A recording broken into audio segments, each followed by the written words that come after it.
Hello guys, आपका मेरे channel smart study में स्वागत है। आज हम क्लास 7th का मैथमेटिक का practice paper annual term examination 2025-26 को सॉल्व कर रहे हैं। यहाँ इसका टाइमिंग जो है वो 2.5 घंटे होने वाला है और मार्क्स इसके 60 होने वाले हैं। शुरू में यहाँ पे आप देख सकते हैं कि कुछ इंस्ट्रक्शंस दिए गए हैं। उसके बाद हम क्वेश्चन पेपर को सॉल्व करेंगे। हिंदी और इंग्लिश मीडियम दोनों में ही हम क्वेश्चन पेपर को सॉल्व करेंगे। तो देखते हैं सबसे पहले question, a solid that has only one vertex. तो देखो वन वर्टेक्स तो किसका होता है? कोन का। कोन के पास में सिर्फ एक ही वर्टेक्स होता है। उसके बाद सेकंड क्वेश्चन देखते हैं, 1 की पावर 3, 2 की पावर 3 एंड 3 की पावर 3 का हाफ इज इक्वल टू। तो देखो 1 की पावर 3 1 होती है, 2 की पावर 3 8 होती है और 3 की पावर 27 होती है। जब हम इनको ऐड करते हैं तो हमारा कितना आता है? 36। और 36 को इस तरह से करेंगे तो कितना आ जाएगा? 6। तो हमारा सी आंसर सही हो जाएगा। फर्स्ट का बी आंसर हो जाएगा और सेकंड का हमारा सी आंसर हो जाएगा। थर्ड देखते हैं क्या कहा जा रहा है, the side of a length of the top square is S. क्या कहा गया कि side length of a top of a square, square की एक साइड कही गई है कि कितनी है? एस है। The expression of the parameter, तो स्क्वायर क्या होता है? जिसकी चारों साइड्स इक्वल होती है, तो ये भी एस एस एस होगा। तो आंसर हमारा क्या हो जाएगा? 4s। अब हम हिंदी मीडियम में देख लेते हैं। तो फर्स्ट क्वेश्चन देखो, एक ठोस जिसका केवल एक शीर्ष होता है, तो शंकु, बी आंसर यहाँ पे सही हो जाएगा। शंकु का केवल एक ही क्या होता है? शीर्ष होता है। उसके बाद नेक्स्ट देखो, 1 2 3 की क्यूब का हाफ का मान क्या होगा? तो अभी मैंने समझाया है, मैं हिंदी और इंग्लिश मीडियम में साथ साथ में जहाँ पे पहले क्वेश्चन आता है वहाँ समझा देती हूँ, तो स्किप मत करिएगा आप। 2 की पावर कितना होता है? 8 होता है और 3 की क्यूब कितना होता है यहाँ पे? 27। जब इनको जोड़ेंगे तो 36 आएगा और 36 को हम अंडरलाइन करेंगे, 2 से वो करेंगे तो कितना हो जाएगा? यहाँ पे 6 हमारा आंसर हो जाएगा। नेक्स्ट देखते हैं, वर्गाकार मेज की शीर्ष भुजा की जो लंबाई है वो s है, तो इसका व्यंजक परिमाप कितना होगा? 4s, क्योंकि चारों भुजाएं क्या हो जाएंगी? s हो जाएंगी इसकी। उसके बाद नेक्स्ट देखते हैं, प्रथम 5 प्राकृतिक संख्याओं की माध्यिका क्या है? तो देखो 1 2 3 4 एंड 5, तो इसकी माध्यिका हमको निकालनी है, तो कितना होगा? 6 6। यहाँ पे कितना हो जाएगा? बी, एक सेकेंड। तो देखो माध्यिका निकालनी है तो हम इनको ऐड करेंगे तो कितना होगा? 6 और 6 12 13 14 15, और टोटल कितना है? ये टोटल कितना है? 5। तो डिवाइड करेंगे तो हमारा आंसर कितना आ जाएगा? 3 हमारा यहाँ पे आंसर हो जाएगा। नेक्स्ट देखो, 4.3 इंटू एक्स 86 का मान कितना होगा? तो 4.3, तो सबसे पहले हम पॉइंट हटाएंगे, डिवाइडेड बाय एक्स 10 कर देंगे। एक्स इक्वल किसकी हो जाएगा? 86 के। अब इसको हम यहाँ ले आएंगे तो 43 x इक्वल हो जाएगा 8 6 इंटू 10 करेंगे तो 10, यहाँ पे 0 लग जाएगा। ठीक है, समझ में आ रहा होगा। अब x की वैल्यू करेंगे तो डिवाइडेड बाय 43, तो हमारा कितना आंसर हो जाएगा? 20 हमारा यहाँ पे आंसर हो जाएगा। देखो ध्यान से समझो, पहले इस पॉइंट कोड आएंगे, 4.3 है ना, तो पॉइंट कोड आके डिवाइडेड बाय 10 हो जाएगा। ठीक है, उसके बाद 86 यहाँ पे दिया ही जा रहा है। अब इसको यहाँ पे क्रॉस मल्टीप्लाई करेंगे तो 43x किसके बराबर हो जाएगा? 8 6, और ये 0 लग जाएगा यहाँ पर। ठीक है, उसके बाद x लगाने के लिए इसको हम डिवाइडेड बाय कर देंगे 43, तो हमारा आंसर कितना हो जाएगा? 20। बी आंसर यहाँ पे हमारा क्या हो जाएगा? करेक्ट हो जाएगा। उसके बाद, वह कोण जो 61 के कोण के लिए एक समरेखीय युग्म बनाता है। एक रेखीय युग्म में 180 डिग्री एंगल होता है। ठीक है, 180 में से 61 दिया तो माइनस करेंगे तो 119 आएगा। 180 में से हमें क्या करना है? रेखीय युग्म निकालने के लिए जितना भी एंगल दिया हो वो माइनस कर देते हैं, तो हमारा आंसर क्या आ जाएगा? यहाँ पे डी आंसर हमारा यहाँ पे करेक्ट हो जाएगा। 5 रुपये 5 पैसे को दशमलव में दिखाना है, तो देखो 5 रुपये मतलब कि 500 पैसे और 5 पैसे, इनको जोड़ दो, कितना हो जाएगा? 505। तो दशमलव में दिखाना है तो कितना हो जाएगा? 505। तो ये हमारा क्या हो जाएगा? आंसर हो जाएगा। बी हमारा यहाँ पे आंसर हो जाएगा। नेक्स्ट देखते हैं, एक समकोण त्रिभुज में एक समकोण है, इसके अलावा ये समकोण त्रिभुज है। ये तो एक तो समकोण है, बाकी ये दोनों एंगल कौन से होते हैं? इन्हें हम न्यून कोण कहते हैं। सी एस का आंसर हो जाएगा। नेक्स्ट देखो क्या कहा गया है, 0.00 बराबर है, तो देखो 0.0, इसके लिए उड़ा के देख लो इसको। एक सेकेंड देखो, है ना, इसमें यहाँ पे उड़ाओ कितना आएगा? 1, है ना। तो 100 कब लगाते हैं? जब परसेंट के लिए हम लगाते हैं, तो हाँ ये क्या हो जाएगा? 1%। 1% इसका आंसर हो जाएगा। हिंदी मीडियम इंग्लिश मीडियम में देख लेते हैं एक बारी। Question number 4, the medium of the first 5 natural number. देखो 1 2 3 4 5, इनको ऐड करेंगे तो कितना आएगा? 15 आ जाएगा, और टोटल 5 नंबर है तो डिवाइड करेंगे तो 3 आ जाएगा। तो बी आंसर हमारा यहाँ पे करेक्ट हो जाएगा। इफ़ द 4.3 x इक्वल है 86 के ना, तो इसको उड़ाएंगे, पहले दशमलव को हटाते हैं तो डिवाइडेड बाय 10 आ जाएगा, क्योंकि एक ही है दशमलव के बाद में। अब हम इसे गुना कर देंगे, 43 बन गया ये। इसको हम क्या करेंगे? क्रॉस मल्टीप्लाई, तो 8, अभी मैंने हिंदी मीडियम में बहुत अच्छे से समझाया है ये। ठीक है, ये आ जाएगा, और x की वैल्यू यहाँ पे कितनी हो जाएगी? यहाँ से जब 43 से इसको डिवाइड करेंगे तो 2 आ जाएगा। 20 हमारा यहाँ पे आंसर हो जाएगा। नेक्स्ट देखो, the angle which make a linear pair के लिए 180 डिग्री चाहिए होता है और एक एंगल हमें दिया है 61, तो माइनस करेंगे तो 119 हमारा आंसर हो जाएगा, डी हमारा यहाँ पे आंसर हो जाएगा। नेक्स्ट देखो, the decimal expression of ₹5, rupees को पैसों में कन्वर्ट किया, ये हो गया, और 5 तो यहाँ पे 505, तो पैसों रुपए में कन्वर्ट करना है तो 5.500, तो बी आंसर हमारा यहाँ पे करेक्ट हो जाएगा। In a right angle triangle the angle other than angle, एक राइट एंगल ट्राइंगल है, एक तो 90 डिग्री का है, ये दोनों क्या होंगे उसके अंदर, अक्यूट एंगल सी। नेक्स्ट देखो क्या कहा जा रहा है, 0.0 इज इक्वल, तो देखो हम इसकी जो पॉइंट है वो हटा देंगे यहाँ पे, तो ये 2 यहाँ पे लग गया, ठीक है। और जब भी कोई 100 से डिवाइड होता है तो उसको हम 1%, उसको परसेंटेज लिख सकते हैं, तो यहाँ पे क्या आएगा 1%, सी आंसर हमारा यहाँ पे सही हो जाएगा। विच of the following is equivalent 3/4, 3/4 का यहाँ पे इक्वलेंट क्या है, देखो 4/3 तो नहीं होगा। अब यहाँ पे देखो ये देखते हैं, ये देखो ये अगर इसको हम करते हैं 3/4 से 3/4 को अगर हम 5 से मल्टीप्लाई करते हैं, 3/4 को 5 से करो ऊपर नीचे दोनों, तो कितना बनेगा, देखो 15 और 20 है ना, तो ये तो सही है, इसके अलावा ये भी सही नहीं है, ये भी सही नहीं, तो बी आंसर हमारा यहाँ पे इक्विलेंट होना चाहिए ना, तो ये बी आंसर हमारा, इसको कट करो, देखो 5 3 ज़ा 15, 5 4 ज़ा 20, तो आ रहा है ना इक्विलेंट, ठीक है। उसके बाद नेक्स्ट देखो, the area of a triangular P Q R is 100 centimetre, एक ट्राइंगल है जिसका एरिया कितना दिया है इन्होंने 100, if the altitude Q R, उन्होंने कहा एल्टीट्यूड यहाँ पे क्या है, is on the P R, यहाँ पे पी करेंगे, यहाँ पे क्यू करेंगे, पी आर और क्यू ये हो जाएगा इन 10 सेंटीमीटर, ये कितना है 10 सेंटीमीटर, देन हमको पी आर की वैल्यू निकालनी है, पी आर की।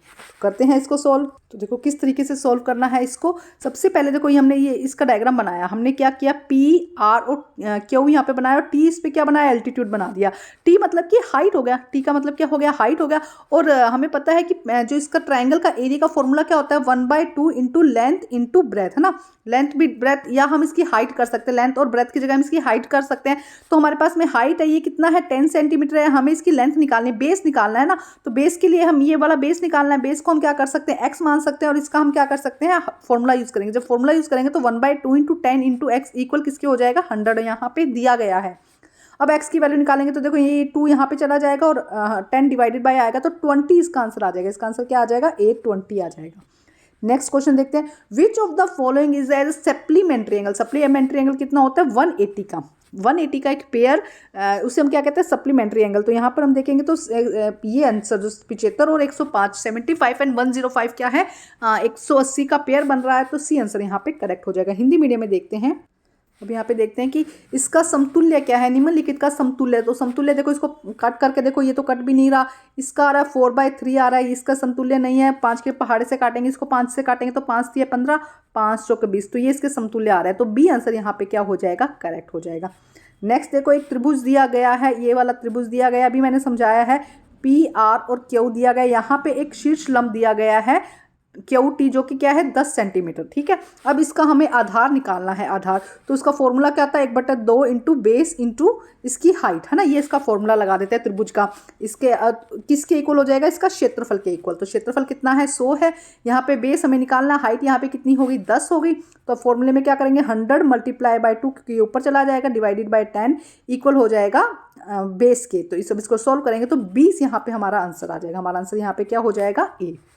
नेक्स्ट देखो लास्ट क्वेश्चन है, ये ऑप्शनल में जो दिया गया, निम्नलिखित में से संपूरक कौन कौन से होते हैं, संपूरक कोण का पेयर कौन सा होता है, युग्म कौन सा होता है 180 डिग्री का, जिनका जोड़ 180 डिग्री का, एक होता है पूरक कोण, पूरक कोण का होता है कॉम्प्लीमेंट्री एंगल, जिसका होता है 90 डिग्री। जब संपूरक कोण आए तो 180, समपूरक मतलब 180 और पूरक मतलब कि 90 डिग्री, ध्यान रखना। तो हमें क्या आता है 180 डिग्री का पेयर यहाँ पे क्या बन रहा है, सी, यहाँ पे एक पेयर बन रहा है जो 180 को दिखाता है, तो सी आंसर हमारा यहाँ पे सही हो जाएगा।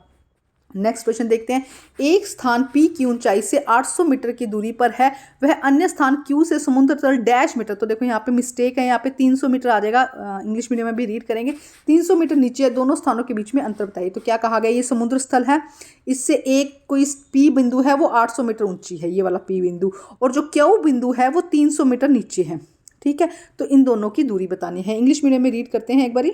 तो देखो क्या कहा जा रहा है, height of a place P is 800 metre above sea level and another place is 300 metre below in the sea level. देखो ये सी लेवल बनाया मैंने, ये पी पॉइंट कितना है 800, ठीक है, और ये क्यू पॉइंट कितना है 300, मीटर नीचे है, ठीक है, बिलो।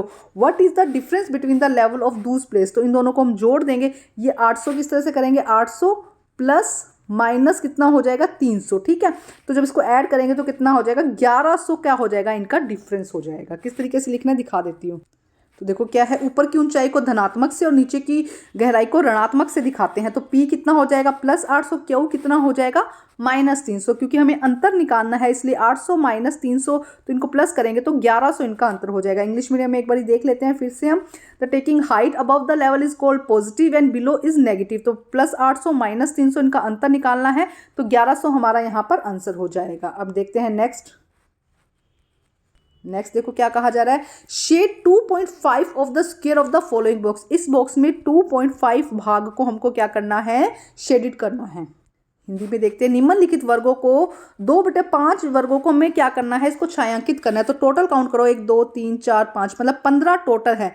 15 टोटल है और 2/5 भाग को हमें क्या करना है, इसका छायांकित करना है। तो कितना हो जाएगा, ये 3 तो 6, मतलब 6, 1 2 3 4 5 6, मतलब इतने भागों को अगर हमने क्या कर दिया, छायांकित कर दिया, तो हमारा आंसर सही हो जाएगा। कितने भागों को छायांकित करना है, 6 भागों को छायांकित करना है। नेक्स्ट क्वेश्चन देख लेते हैं। प्रथम 10 प्राकृत संख्याओं का माध्य ज्ञात कीजिए। 10 प्राकृत संख्याओं का सम होनी चाहिए, सभी सम संख्याओं का हमें क्या करना है, माध्य ज्ञात करना है। उसके बाद नेक्स्ट क्वेश्चन भी साथ में देख लेते हैं। 12 व्यक्तियों का भार दिया गया, ये सब 12 व्यक्तियों का भार दिया गया है। इन व्यक्तियों के भार का माध्य ज्ञात करना है। दोनों क्वेश्चन साथ में ही देखेंगे हम। एक बार इंग्लिश मीडियम में देख लेते हैं। Find the mean of the first 10 even number. 10 even number को जोड़ना है, फिर डिवाइडेड बाय 10 करना है। उसके बाद following the weight of 12 people. 12 people का वेट दिया गया है। मीन हमको निकालना है इन वेट का टोटल। तो करते हैं दोनों ही क्वेश्चन सोल्व। तो देखो किस तरीके से निकालेंगे। पहले 2 4 6 8 10 12 15 20 तक हमने 10 लिख लिए।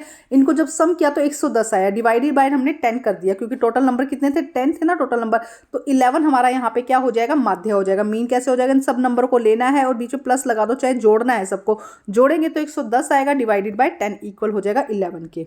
नेक्स्ट क्वेश्चन देखो, हमें यहाँ पे वैल्यूज दी गई थी, 12 लोगों का भार दिया गया था। तो देखो हम क्या करेंगे, पहले इनको सबको जोड़ेंगे। इन सब का वैल्यू जोड़ेंगे तो कितना आ जाएगा, 788 आ जाएगा। और टोटल नंबर कितने थे, 12। तो 12 से भाग करेंगे तो 65.66 हमारा आंसर आ जाएगा। सेम इंग्लिश में भी देख सकते हो। पहले तो the sum of the weight total इतना है, उसके बाद में 788 से डिवाइड करेंगे 12 को, क्योंकि टोटल जितना भी नंबर होता है उससे मीन निकालने के लिए हम भाग करते हैं, डिवाइड किया, तो ये हमारा आंसर आ गया। क्वेश्चन नंबर 5 देखते हैं। 2p प्लस 6 इक्वल 12, इसको हमें सोल्व करना है। तो देखो 2p प्लस 6 इक्वल 12 हमें इसे सोल्व करना है। तो 2p हमने यहाँ पे रखा, अब 12 माइनस 6 कर दिया। 12 माइनस 6 किया तो कितना है, 2p किसके इक्वल आ गया, 6 के। अब हम क्यों यहीं रहने देंगे, 2 को डिवाइडेड बाई 6 कर देंगे तो 3 हमारा यहाँ पर आंसर आ जाएगा। देखो क्या कहा गया है, find the value of x the following figure. L और एम एक दूसरे के क्या है, समानांतर है, पैरेलल है।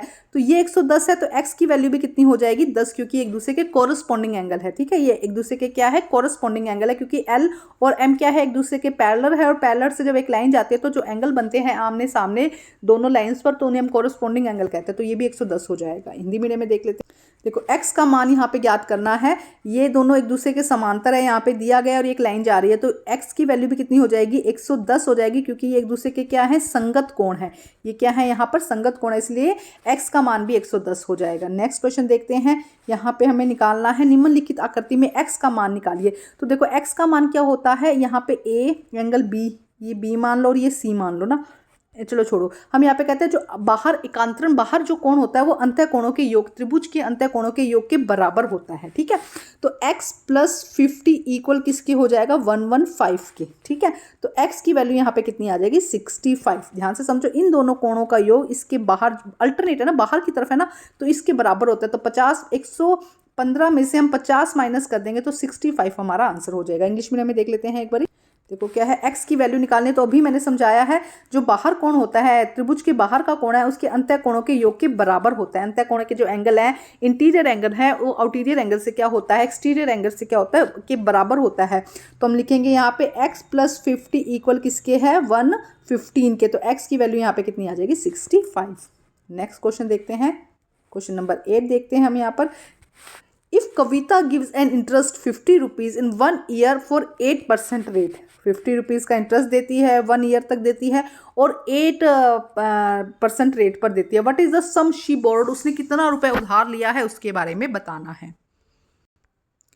यदि कविता 8% वार्षिक दर से 1 वर्ष के लिए 50 रुपए का ब्याज देती है तो उसने कितनी राशि उधार ली थी। तो आइए देखते हैं इसका आंसर।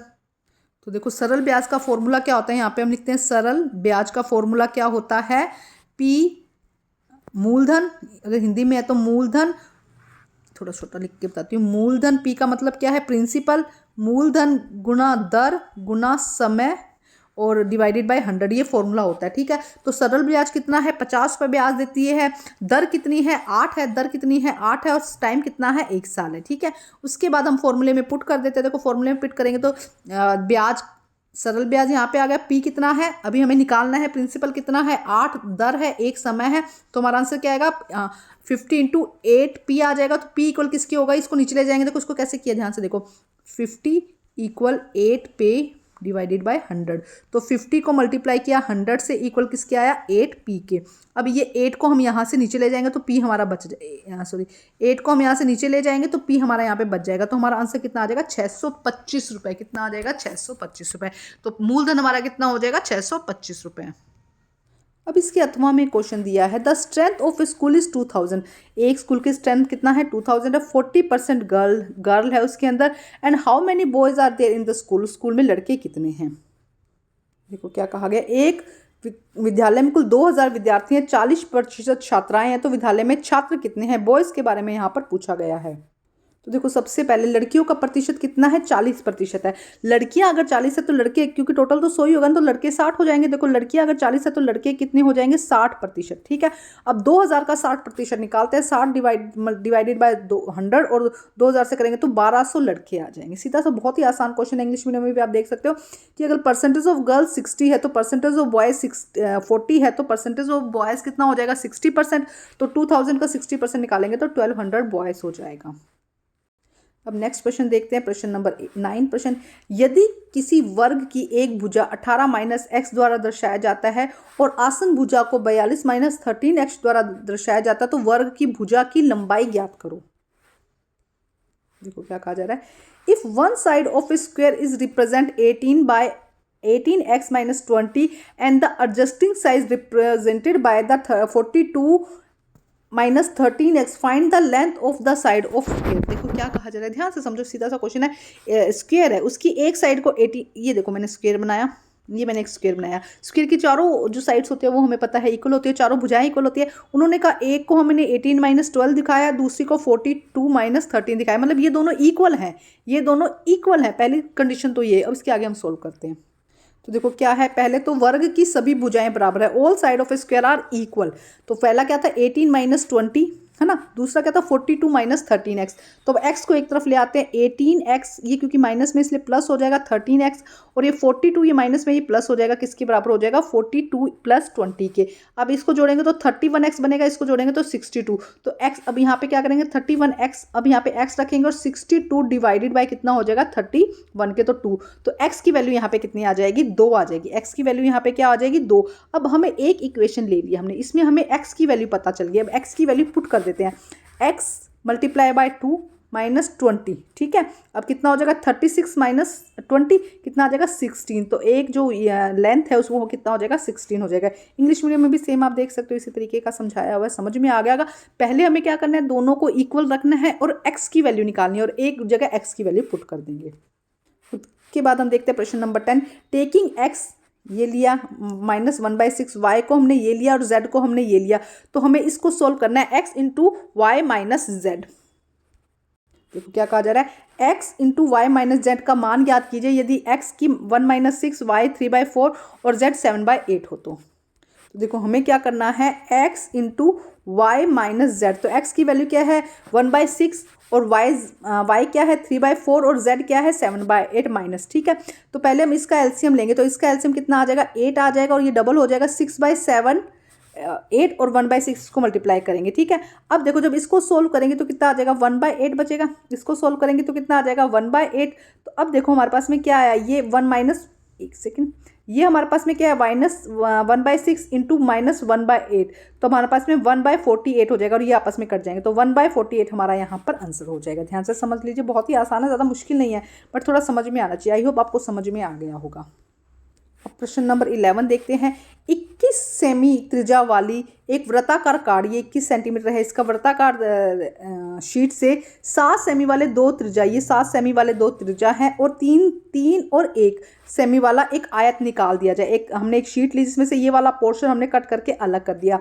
इसका कितना है 21 सेंटीमीटर, इनका है 3 और इसका है 3 और 1। अब जैसा कि आकृति में दिखाया गया है, शेष शीट का क्षेत्रफल ज्ञात करना है, मतलब जो बाकी ये वाली शीट बची है इसका क्षेत्रफल ज्ञात करना है। इंग्लिश मीडियम में देखते हैं एक बारी, देखो क्या कहा जा रहा है।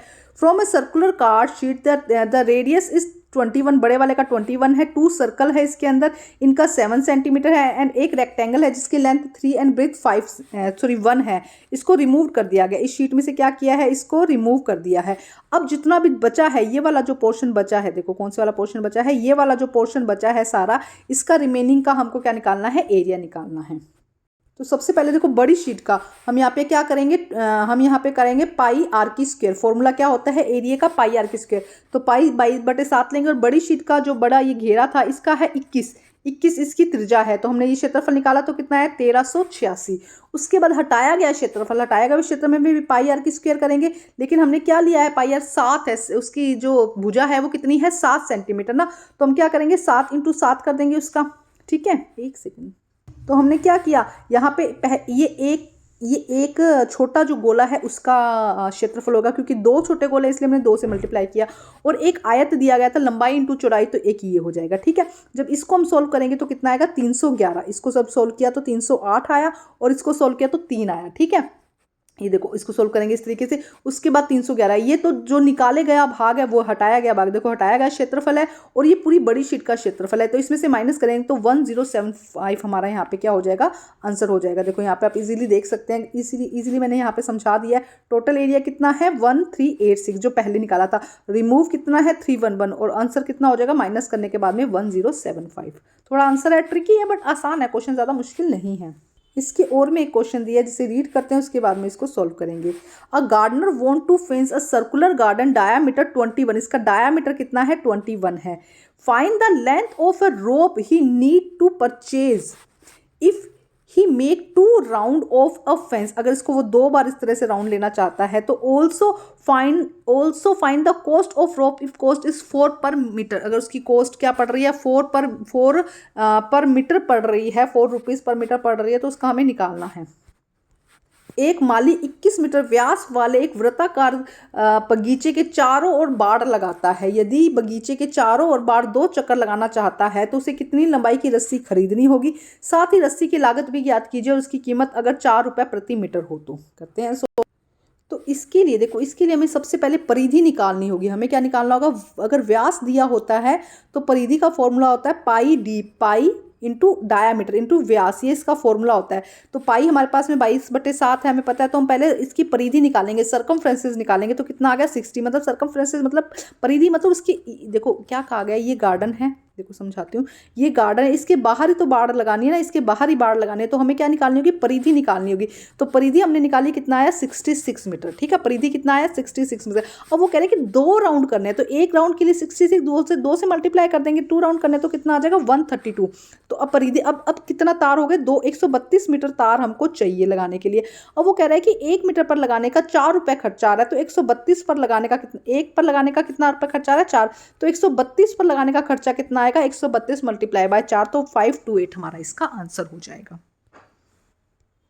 देखो नेक्स्ट क्वेश्चन में क्या कहा गया है, सिंबल्स दिए गए हैं कि जो जो ट्रायंगल है वो इसको रिप्रेजेंट करता है, जो स्क्वायर है सर्कल है वो इसको रिप्रेजेंट कर रहा है, और जो स्क्वायर है वो इसको रिप्रेजेंट कर रहा है। तो सिंबल को रिप्रेजेंट करते हुए एक्सप्रेशन बनानी है हमको। क्या किया है, ट्रायंगल प्लस स्क्वायर माइनस यहाँ पर हमें क्या देना है, स्क्वायर देना है, तो इसको सोल्व करना है। देखो क्या कहा गया, नीचे दिया गया प्रतीक हमें बीजीय व्यंजक दिखाना है। देखो त्रिभुज इसको दिखा रहा है, वृत्त इसको दिखा रहा है, वर्ग इसको दिखा रहा है, और हमें सोल्व किस में करना है, त्रिभुज को मतलब इसको इसमें से प्लस करना है और इसको फिर माइनस करना है। देखो ऐसे करना है, तो करते हैं सोल्व इसको। तो देखो सबसे पहले ये जो है हमने लिखा है ये ठीक है। उसके बाद इसको प्लस करना था हमें वृत्त से या सर्कल से, उसके बाद में माइनस करना था 3y आ जाएगा यहाँ पे, माइनस करना था हमें इसको यहाँ से। अब देखो अब सारे हम नंबर खोल देते हैं, देखो सारे नंबर खोलेंगे तो 2x की square 3y plus 5y x की स्क्वायर 3y की स्क्वायर 8y की स्क्वायर, यहाँ पे देखो ये माइनस माइनस है तो ये प्लस हो जाएगा 3 माइनस 3 एक्स की स्क्वायर, ये उल्ट, क्योंकि देखो ब्रैकेट के बाहर जब भी माइनस होता है ना तो अंदर के सारे निशान उल्टे हो जाते हैं, तो ये क्या हो जाएगा माइनस 2x हो जाएगा और ये भी 3y हो जाएगा। अब इसको जोड़ लेते हैं, देखो पहले एक्स की स्क्वायर 2 और 5, 5 और 2 7, 7 8 9 10, तो ये देखो सारे एक्स के एक्स की स्क्वायर के, तो इनको इकट्ठा लिया हमने, लिख दिया 10x की स्क्वायर। सेकंड देखते हैं y की स्क्वायर वाले, तो देखो y की स्क्वायर क्या है माइनस 8y, यही है ना माइनस 8y, तो हम इसको देखो माइनस 8y तो हम यूं ही लिख देंगे माइनस 8y। उसके बाद हम देखते हैं y कितना है, देखो x देख लो पहले, तो x देख लो, x देखो कितना है, कलर चेंज करके दिखाता हूँ इससे कि अच्छे से आइडेंटिफाई हो जाए आपको। अब x देखो प्लस 3x और माइनस 2x, प्लस 3x और माइनस 2x में से एक x निकलेगा तो कितना बचेगा, सिर्फ x बचेगा यहाँ पे, ठीक है। उसके बाद नेक्स्ट देखो क्या है यहाँ पर, नेक्स्ट देखते हैं, ये देखो प्लस 3y और माइनस 3y, ये तो आपस में कट ही जाएगा तो कुछ भी नहीं बचेगा इसके अंदर। तो हमारा आंसर क्या आया 10x की स्क्वायर माइनस 8y की स्क्वायर प्लस x। इसको थोड़ा सा ध्यान से करना होता है, आंसर है, क्वेश्चन ईजी है, आसानी से समझ में आ जाता है। बस एक तो इस चीज़ का ध्यान रखना है कि अंदर सारे सिंबल्स चेंज करने हैं और इनको ऐड करना है, किसको माइनस करना है, ये थोड़ा सा ध्यान रखने वाला है। नेक्स्ट देखते हैं प्रश्न नंबर 13 है, देखो क्या कहा गया, नीचे एक दंड आलेख दिया गया है और उसी से रिलेटेड प्रश्न है, तो हम इसको थोड़ा सा छोटा कर लेते हैं, पहले हिंदी में कर लेते हैं फिर इंग्लिश में कर लेंगे। आई होप आपको नजर आ रहा होगा। देखो क्या है, यदि एक तरफ प्राप्तांक नंबर दिए गए हैं और एक तरफ विद्यार्थियों की संख्या दी गई है, यदि उत्तीर्णांक 40 है तो कितने विद्यार्थी अनुत्तीर्ण हुए, अगर 40 नंबर पास होने के लिए चाहिए तो कितने विद्यार्थी पास हुए, तो देखो ये 4 विद्यार्थी ना, देखो ये 2 हैं, 2 और 2 4 स्टूडेंट ऐसे हैं जो फेल हो गए हैं ना, तो यहाँ पे कितने स्टूडेंट चाहिए अनुत्तीर्ण हुए हैं, तो 4 स्टूडेंट्स क्या हुए अनुत्तीर्ण हुए। कितने विद्यार्थियों को 50 से 59 के बीच में मिला, देखो ये रहा है ना, तो कितने को मिला है यहाँ पे आप देख सकते हैं, देखो 1 2 4 6 8 है ना, तो लगभग 7 स्टूडेंट्स को आप लिख सकते हैं। 7 स्टूडेंट, देखो यहाँ से सीधी लाइन लगा के जाएंगे, थोड़ा सा अगर बड़ा करते तो इजी दिखता हमको, तो 7 स्टूडेंट्स ऐसे हैं जिनको क्या मिला है, 7 स्टूडेंट्स ऐसे हैं जिनको 50 से 59 के अंक मिले हैं। कितने विद्यार्थियों को 90 या उससे अधिक अंक मिले हैं, तो 90 या उससे अधिक अंक, तो देखो यहाँ पे कितने स्टूडेंट्स को मिले हैं, सिर्फ 90 से ज़्यादा देखो सिर्फ यही है 2 ना, तो ये कितने पे जा रहा है, 4 ही स्टूडेंट्स लग रहे हैं, ऐसे 4 स्टूडेंट्स हैं जिनको 90 से ज़्यादा अंक मिले हैं, 90 से और 90 से ज़्यादा अंक, ठीक है। 80 से अधिक अंक प्राप्त करने वाले विद्यार्थियों की मेरिट दी जाती है, तो उसमें कितने विद्यार्थी आएंगे, तो 80 से अधिक, 80 से अधिक, तो देखो ये सारा आ जाएगा उसके अंदर, ये वाला कितने हैं, पहले यहाँ पे देखो कितने हैं, यहाँ पे कितने दिए गए हैं 6, ये रहे और 4, 6 और 4 10, तो 10 हो जाएगा, क्योंकि इनको भी मेरिट मिलेगी, इनको भी मेरिट मिलेगी, तो यहाँ पे 10 स्टूडेंट्स ऐसे हो जाएंगे जिनको मेरिट मिलेगी। उसके बाद में कक्षा में विद्यार्थियों की संख्या बताइए, तो कक्षा में विद्यार्थियों की संख्या बतानी है, तो देखो 4, उसके बाद में यहाँ पे कितना है 2, इनको जोड़ते जाना है, उसके बाद यहाँ पे कितना है 7, उसके बाद यहाँ पे कितना है, देखो यहाँ पे 11, फिर 11 के बाद में यहाँ पे कितना हो जाएगा, यहाँ पे 8, यहाँ पे कितना हो गया, ये 6 हो गया, ठीक है, और यहाँ पे कितना हो गया, ये हो गया 4, ठीक है। देखो जब इसको टोटल करेंगे तो 42 कितने स्टूडेंट्स आ जाएंगे, टोटल 42 स्टूडेंट्स आ जाएंगे। थोड़ा सा ध्यान से, मैंने बहुत छोटा करके किया है, आप स्क्रीन को थोड़ा सा बड़ा करके और अच्छे से इसको सोल्व करने की कोशिश कर सकते हैं। इंग्लिश मीडियम में देख लेते हैं एक बारी, देखो एक ग्राफ दिया गया है जिसे सोल्व करना है। If 40 is the pass marks then the how many student have fail, देखो 40 यहाँ पर है, तो इन बच्चों के 30 to 39 आए, तो 4 स्टूडेंट्स क्या होते हैं यहाँ पर फेल होते हैं। उसके बाद में how many student got 50 to 59, तो देखो ये देखो यहाँ पे बीच में आ रहा है, तो 7 स्टूडेंट्स जो हैं 50 से 59 के बीच में जिनके मार्क्स आए हैं। How many student got 90 and above, 90 and above ये रहा, देखो यहाँ पे मार्क्स दिया और उधर नंबर दिया, तो कितने स्टूडेंट्स, 4 स्टूडेंट्स ऐसे हैं जिनके कितने आए हैं 90 to 90 अबव आए हैं। How many if students who score 80 above then give merit, how many students merit holder, देखो 80 से अबव कितने बच्चों के आए हैं, तो देखो ये रहे 6 और ये रहे 4, तो 10 बच्चों को कितने नंबर आए हैं 80 से अबव आए हैं जिनका मेरिट में नाम आएगा। What is the strength of the class, तो मैंने अभी काउंट किया है 42 है, एक बार आप और चेक कर लीजिएगा, ठीक है। अब देखते हैं नेक्स्ट क्वेश्चन, क्वेश्चन नंबर 14 देखो, a pizza factory introduce 2 type of pizza, a square pizza and a circular pizza दिया गया है, ठीक है। स्क्वायर पिज्जा की साइड इतनी दी गई है उसने और 150 उसका रुपीज़ बताया, इसका डायमीटर 70 बताया है और इसकी कॉस्ट इतनी बताई है।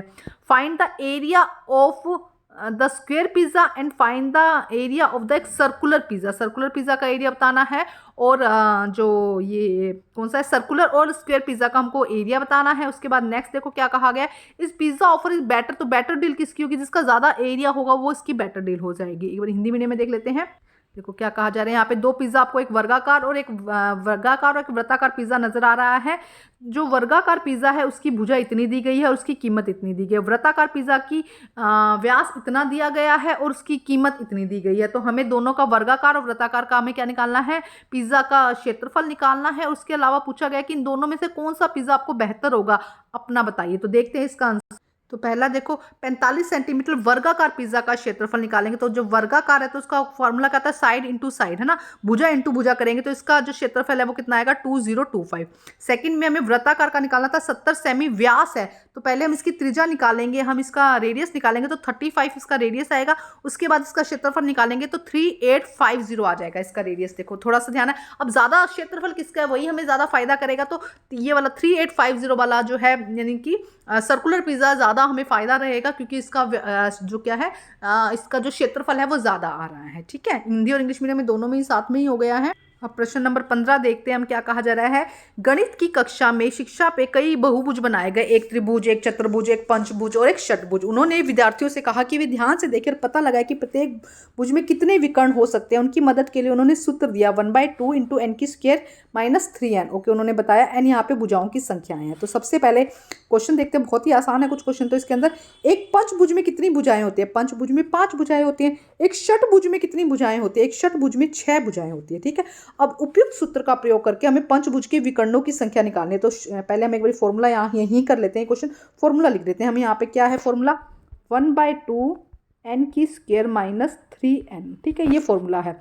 अब इससे हम सोल्व करेंगे। क्वेश्चन में उन्होंने क्या पूछा है कि पंचभुज में विकर्णों की संख्या। तो पंचभुज में पहले तो n यहाँ पे भुजा की संख्या है, तो हम इसको सोल्व करते हैं। देखो किससे सोल्व करेंगे, 1/2 इंटू n कितना है यहाँ पे 5 है ना, तो 5 की स्क्वायर माइनस 3 इंटू 5। ठीक है, तो ये कितना हो गया, 25 हो गया। 25 माइनस 15 तो कितना बचा, 10।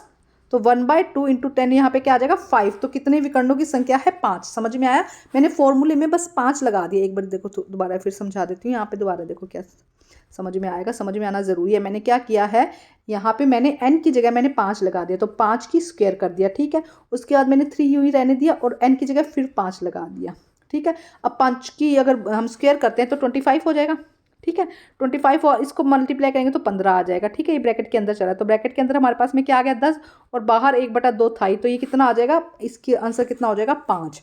अब दूसरा देखते हैं, दूसरा भी इसी तरीके का ही है। उपयुक्त सूत्र का उपयोग करके षटभुजाओं का बताना है। तो फॉर्मूला क्या था, 1/2 इंटू एन की स्क्वायर माइनस 3n, है ना, ये था फॉर्मूला, अभी हमने देखा था। अब इसको सोल्व करते हैं। तो 1/2 षटभुज में भुजाएं कितनी होती है, 6, तो हमने लिख दिया 6 की स्क्वायर माइनस 3 इंटू 6 कर दिया हमने। तो 6 की स्क्वायर कितना होता है, 36 माइनस यहाँ पे कितना हो जाएगा, 18।